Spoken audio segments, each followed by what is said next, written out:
You know, I always like to make people feel welcome and comfortable when they're new to the channel. So Vicky, I just wanted to ask today, of like, oh, Doctor Who, what the fuck have you done? You see, I'm of the opinion that the Time Monster is actually the best 70s Who story. No, that's a lie. The City of Death. But it is... You couldn't even believe it. You couldn't even finish the sentence. It is my favorite Pertwee story because it is, to me, the ultimate pinnacle in Pertwee Who brought up to its maximum. The most unit story to ever unit. A Time Monster video essay. We've both done some reading, we've both gone away, and we're now going to rant over episodes 3 and 4. It's interesting because it's very much the mixture of the two settings, and they clash so very hard that it's a very fun watch for me. Greetings. We've started rough, and this is the story where right off the bat we've started with, I am Crisis of Poseidon, and now we've just gone straight into it. Robert Sloman isn't one for subtlety. No. The Pertwee era has never been subtle in anything ever. Therefore, you have the secret. You have the formula. No, it is lost. For 5 centuries it has been lost to Atlantis. There was nothing handed down. Nothing. Nothing at all. Nothing save the crystal. Starting this episode sort of being like, okay, because this is how a weekly introduction to the story. Because, starting like in episode 1, like, every watch through starts on that nowadays. But like kids in the 70s would have had to have just tuned into this like every week and just continue to choose to watch this. Oh, we're starting off with Stuart here. Stuart here, he says he's 25. You better find out about my old age pension. After all, I'll be 26 in 7 weeks' time. Like even when he's in his normal actor mode without any of the makeup, Stuart looks like shit for 25. Is that just how people looked in the 70s? Oh, it's got his confession dial. I mean, it is season 9. So this is the finale for season 9. You don't think? I'm not saying that Atlantis is the Third Doctor's confession dial, but... Madam, what year is this? Madam, is this Atlantis? Sorry, I'm not... I'm putting the Pertwee impression to bed now. My apologies. I realize now that EastEnders is the Third Doctor's personal hell. Yeah, that's the confession dial if it was done in the Third Doctor's era. Anyway, this is getting very silly right off the bat. I think Time Monster, because I haven't actually voiced any opinion on it yet, is a very funny, lame story. I think a lot of people would describe it as a dud. We are banned today from using the word self-parody. It's my go-to. It's not what the Time Monster is. No. What's happening on screen? This madness is totally earnest. Kronos, welcome! One of my favorite clips from your reviews, you described Horns of Naimon as a botched panto, as like a production that should not have continued. No. People came in drunk. They should have cut it off, just for good taste. This isn't a botched panto. This is the ultimate panto. Oh. One thing that I will say did not go to plan is the Kronos effect. I read the Target novelization, gained nothing from it, except for the fact that the Kronos was meant to be fiery. Like, they were creating a completely new mythological figure. They could have made it look like anything. In the 60s, we had Medusa stop-motion animation and stuff. We could do something really cool, but we do have a man flapping around in a chicken suit. We can't focus on one weird visual for long enough because it's throwing so many at us. This is a barrage of dumb. Yes, yeah. Because right now we're having the Third Doctor basically just just slow motion moving the Brigadier, who is just jumping up and down to try and evoke being stuck in place. Time experiments and time problems happening for everyone who doesn't know because of this fucker. I guess the assumption is that the Doctor used his super speed and strength to pull the Brigadier out. The one other thing I gained from the novel is that Terrence Dicks, described it as basically the Doctor having a special, like, extrasensory time sense, and so, like, he could feel the... Oh, end of the world! Yeah. I can feel the earth spinning underneath my feet, Joe. Yeah, you see, Alistair, I can feel the earth spinning beneath our feet. Stop holding my hand, Doctor. I like the panto route, but it does veer dangerously close to self-parody. I think this is a weird issue of a disgruntled writer. Robert Sloman, okay, at the best of times, he gives you stuff like Planet of Spiders, but he had to really throw this script together because he had a giant Dalek epic.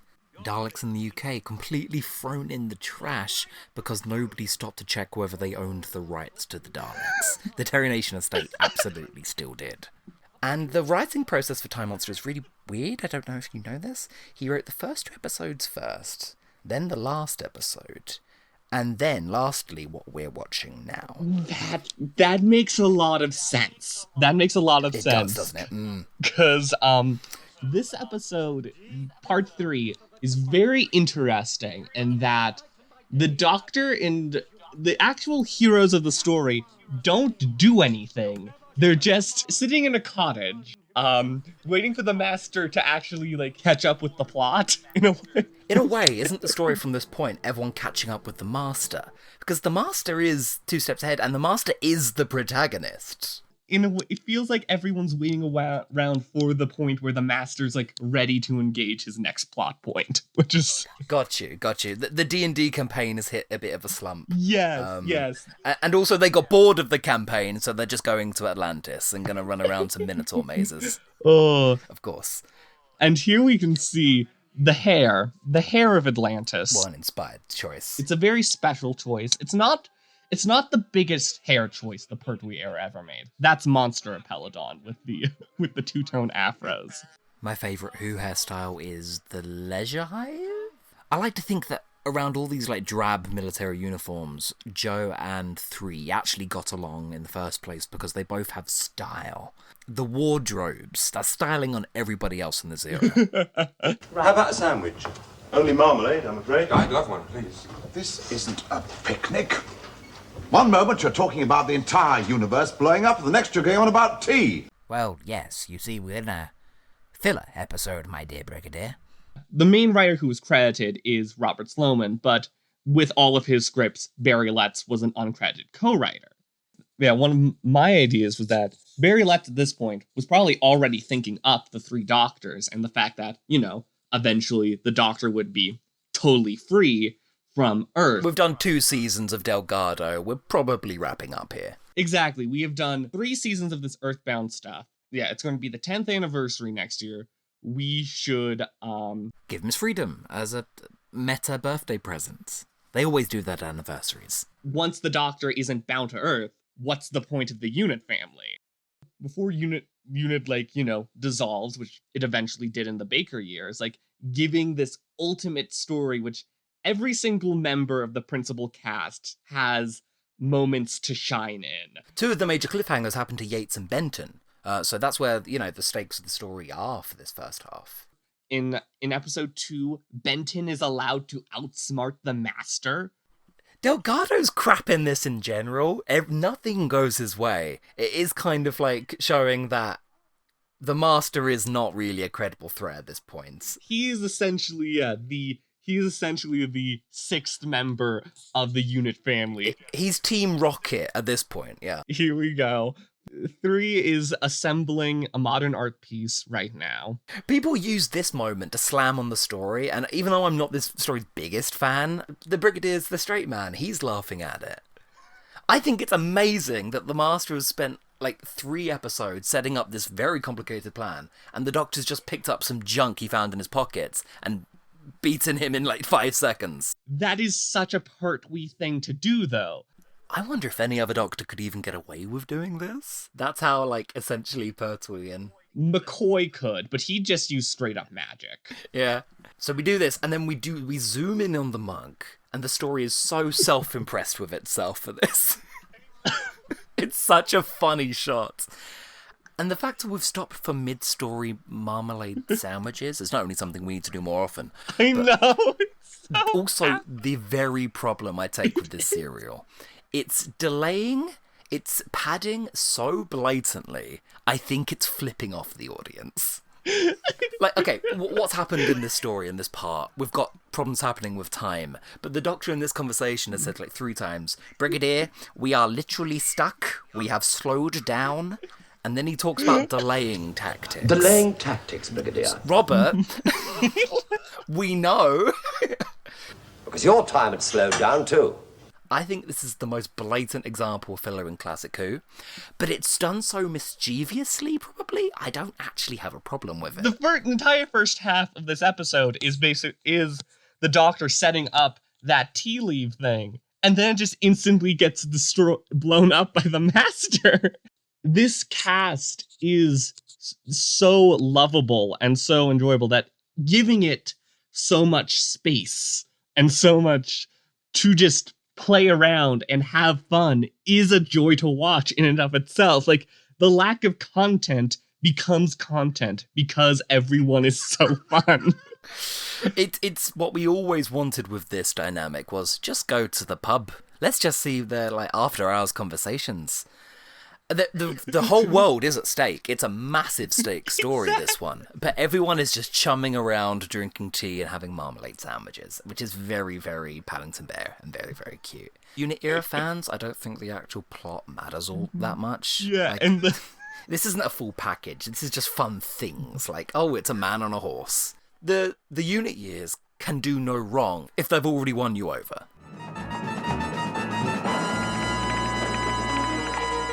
Not only was that a botched stunt massively, the cars were going at like 70 miles per hour on these country lanes.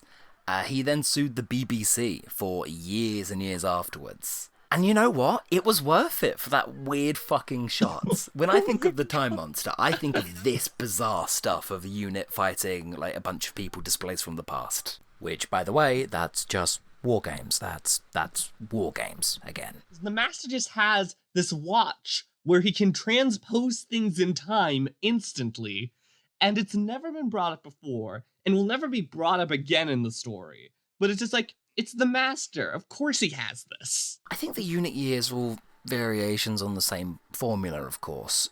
So as a result, when you get to this stage and you've done it a dozen times already, it's an excuse for fun stuff to happen. So how mad can you get at it? I think it's crazy this episode shows you Kronos in his entirety being a flapping man. And then we haven't seen him all episode. He's just still flapping around in that little lab. They had carte blanche. They could do whatever they wanted with Kronos. I think the design does look good. The design is great, and even the costume is. It's just how do you move in that? Yes, and how do you shoot that? Watching through it, a window. it's awful. As much of a racket as it is, I do kind of wish this was Delgado's last one, probably. I know there's good outings after, but it beats Frontier in Space, surely. I feel like this is, again, this is the Master's plan taken to, like, its maximum of arrogance of being like, I can literally tame the god of time. And he's just fumbling all the way through because that's who the Master is. It's also because, more than usual, he's got protagonist obstacles and he's got main character duties. So it makes sense that he's going to have a harder time of it than the Doctor is. You know, Doctor, you're quite the most infuriating man I've ever met. Have you ever noticed how, like, I know they're contacting higher powers, and shocker, the Master's contacting Satan. The Time Lords are so often outclassed in the 70s. In the Pertwee years, Pertwee simply becomes the capable special Time Lord overnight. There's a line later on in episode 5 where it's like, you're like a little child. And it's like, oh, this is the most revered Time Lord criminal ever. But he's being constantly clowned on by a bunch of hair metal Atlanteans. Who do seem to be human. They are human, right? Yes, they are human. Crazy. No one actually respects him. He has really, outside of his technology and hypnotism powers, he doesn't actually have any, like, power. He's just sexy. That's his redeeming quality. Actually, I would say his plan in this is to flirt his way around. First the unit base and then Atlantis. That's an integral part of his plan in this one. I think if you have both of them in a scene and no one knows which one's which, the Master should be the more socially capable and likeable one to the unassuming eye. And it should be the Doctor playing catch-up. But yeah, we've come away from that idea a bit. I hope, yeah, that the next Master we have does, sort of go back to that. Doctor, Yeah? TARDIS looks different. Oh, this is spot of redecoration, that's all. Just, I adore this TARDIS set so much. The one that the cast and crew even took down after one serial? It's disco. I'll give you that. Maybe a bit disco. Very disco. Off we go to the next adventure, I guess. I have to say, before it goes, that device looks like a peen. It indeed does. There's no avoiding it. It's a dick and balls, and I'm sorry to use this crass language, Vicki, but it's a dick and balls. He's holding a dick and balls. Why did nobody on set realize this? This is the same show that allowed Creature from the Pit to happen. I just don't think anyone thought about things. This lady has the gall to criticize Creature from the Pit, but then brings Time Monster. Anyway. Okay, the thing is with Atlantis, it's a real whiplash change of location. But I do admire when Classic Coos is honest, like, we're bored now. Next bit, next one. I like Doctor Who's Variety Hour stuff, so that's right up my streets. Even with the Atlantis add-on, the DLC of parts 5 and 6, I think this is still one of the most dubiously padded stories ever. Uh-oh, what's this? He's Logopolising, my dear. I only watched episode 3 in preparation. I don't know what happens in this part from memory. Do they get to Atlantis, or is it just TARDIS tag? This is just TARDIS nonsense, which is which I love because I have ever since I was a child adored episodes that are TARDIS bound because it really shows so much Yeah, no, do continue. You're digging yourself a big hole here, Vic. All those fan favourite classics like Invasion of Time and Time Lash? Yeah, I love TARDIS bound stories. And here we have Benton trying to kill the Master, just trying to end the plot early. Baby Benton is what convinced me that this was actually one of the best of 70s Who. Because, it's such an absolutely bonkers idea that they do live on air. And then they do laugh at it at the end. Yeah, they know it's funny. Yeah. Exactly. They had their apartheid metaphor this season already. So they can just have, for this final one, this can just be this light, breezy, fun adventure where, It's like the last day of term at school. Exactly. That's the way to put Robert Sloman stories. This is just a personal thing here. I find being reverted in age really scary. It happens in a couple movies that I like, and I just think it's a weird, unique kind of body horror. It's just more life, isn't it? When Benton's turned into a baby, he just gets 30 extra years of life. He gets to come back, recast for the 60th, looking exactly the same. Well, unfortunately, no. Do you want a really non-fun fact? Do you want maybe the least fun fact? Which story kills Benton? Which story? No, it's actually really dark and not fun. And the 1-year-old playing Baby Benton didn't make it past the age of 1. Oh, no! I know. I'm sorry. I'm so sorry. Does that affect you? Does that affect the story for you? Have I ruined the Time Monster? It makes me love it more because I have to, for their legacy, I have to now say that this is actually better than City of Death, just for them. That was my favourite Benton actor, in fairness. So let's all just give a moment of salute, a moment of silence. That baby's one purpose on this fucking earth was that gag. One purpose, and I think this was back in 2008. Wasn't this voted the worst Doctor Who story by Doctor Who magazine? Was it? I believe it. Yeah, I know it was near the bottom. And let Oh me dear. see. Oh dear. If it's 2007, 2008, I do still think the Twin Dilemma would have held that spot. 'Cause Oh, that's yeah. when I followed Doctor Who magazine, but I know for a fact it's in the bottom 3. And to be honest, what's on screen right now isn't making a good case to get it out of there. I do like it. What are you? You have Roger Delgado on there. It makes an incredible case that this should be regarded as one of the best stories. It's hard to find things to say about him that aren't just he's incredibly charismatic and sexy. But he is incredibly charismatic and sexy, and he does have a capability to flirt with anybody in any scene with him. Exactly. Whether he's meant to or not. It's later with, I don't think she's in this part because she lives on Atlantis, but Ingrid Pitt. Oh, yes! Scream Queen. Hammer Horror. Countess Dracula herself, who starred with Pertwee in one of my favorite films, House that Dripped Blood. That's excellent. What a good film recommendation. I'm watching that like now. Turn the track off. This has become a House That Dripped Blood reaction video. Very subversive, yeah. Please, everyone, I understand it might be difficult to find your copy of The House That Dripped Blood, but it is important if you want to continue this track. Yeah, silly. Ingrid Pitt, has to be said, very at home in Doctor Who. Like, it's so obvious, isn't it? She is fantastic in this story. She plays the wife of the king of Atlantis absolutely perfectly. Then you remember that her other story is Warriors of the Deep, and you're like, oh, Ingrid, how did you get stuck in both of these? Like, I do like to forget that fact, actually. It's not her first duff roll, let's just say that. God bless LSD. God bless all the drugs that Barry Letts was on when he came up with this story.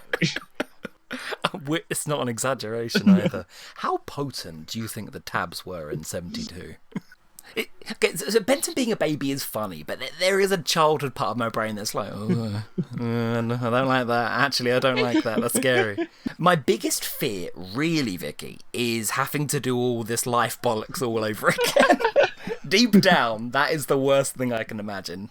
This story really highlights, again, how much Joe has grown as a companion.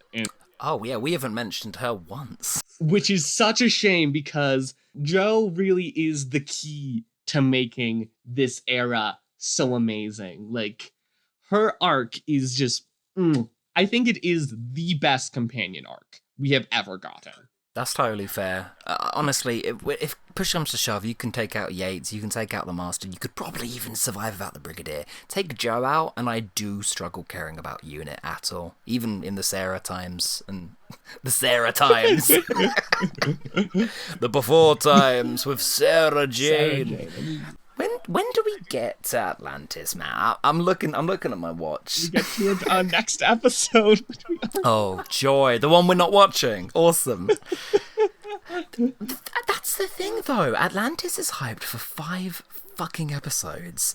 But then it still feels like a sudden visit when we get there. It still gives me whiplash. It's like, and now with him, he's here. You know, I had a mentor once, Joe, and in fact, he lives on Earth in the same year that we do, and we just don't go and visit him. Really, really rude, actually, now I come to think of it, Joe. For me, there's 2 big moments. It's when Joe sort of, like, just throws herself at the Master, just like, you know what, it's the exact moment in the season where she's done with the Master's shit. She snapped. My homework was trying to work out what the fuck Robert Sloman meant when he said the story was about the Gaia theory.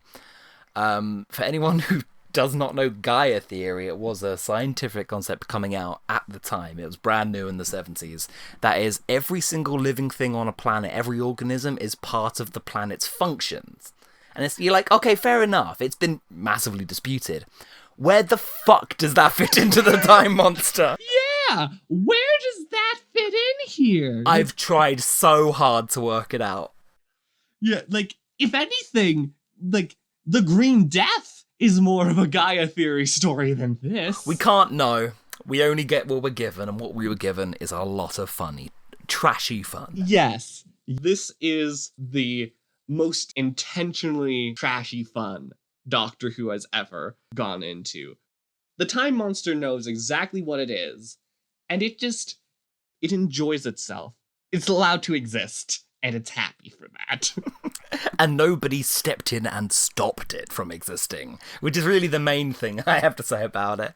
I think if I had to pick a word, it would be antagonistic. And my closing thought here is, like, not to process shame. Writers all write things in very different ways, but I am convinced Robert Sloman was like, fuck it. You know what you're getting from me. My Dalek script's in the bin currently. 3 episodes of padding. And it's so evidently padding. This is the same man who gave us the infamous Planet of Spiders car chase. So I think that says it all. Yeah, it's got all of Planet of Spiders' self-indulgence, a knowing self-indulgence. This is just the excess and not much else, which, you know what? Sure. It's never quite going to be this, like, large sitcom again, because, you know, Doctor Who keeps changing, but, like, it is a particular moment that I quite enjoy. I was thinking the exact same thing all the way through. It's a cult TV show realising that they're in a bit of a golden age. And just, we should enjoy it whilst we're here. And that's Time Monster, yeah. Bye! Go listen to my music. It has nothing to do with any of this, but go do that. No, in fairness, it's very synthy. It's very classic Doctor Who. Go check out Vicky's SoundCloud. Me and her are going to be working together very, very soon. Because it's going to be amazing. Hope you enjoyed. Sorry for telling you about the dead baby. In the end, Benton got better. Would somebody please mind telling me exactly what's happening around here? Wowee, Doctor! What a cock, Doctor! Yes, Joe. It seems the real Time Monster was among us all along.